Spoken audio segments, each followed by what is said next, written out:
নমস্কার, আপনারা দেখছেন নিউজ লাইন। আরজিকর ঘটনার প্রতিবাদে ও দোষীদের শাস্তির দাবিতে এবার পথে নামলো ইসলামপুর কলেজের বর্তমান ও প্রাক্তন ছাত্রছাত্রীরা। এদিন ইসলামপুর বাস টার্মিনাস থেকে এই মিছিল শুরু করে শহর পরিক্রমা করার পর ফের ইসলামপুর বাস টার্মিনাসে এসে শেষ করা হয় এবং সেখানে একটি পথসভার মধ্য দিয়ে এই প্রতিবাদ মিছিল শেষ হয়।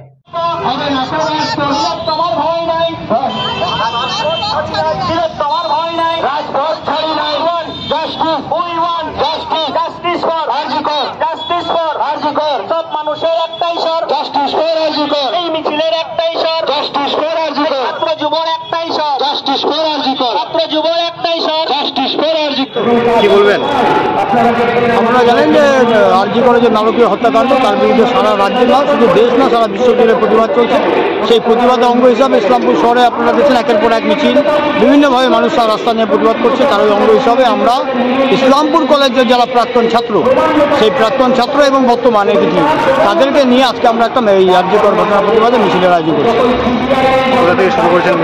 ইসলামপুর বাস স্ট্যান্ড থেকে শুরু হয়, পুরাতন বাস স্ট্যান্ড হয়ে আবার ইসলামপুর বাস স্ট্যান্ডে শেষ হচ্ছে। সেখানে আমাদের যারা ইসলামপুর হাসপাতাল ডাক্তারবাবুরা আছেন তারা আসছেন, তাদের সংক্ষিপ্ত ভাষণের মধ্যে দিয়ে আমরা প্রোগ্রাম শেষ করছি। এখানে পথসভা হচ্ছে।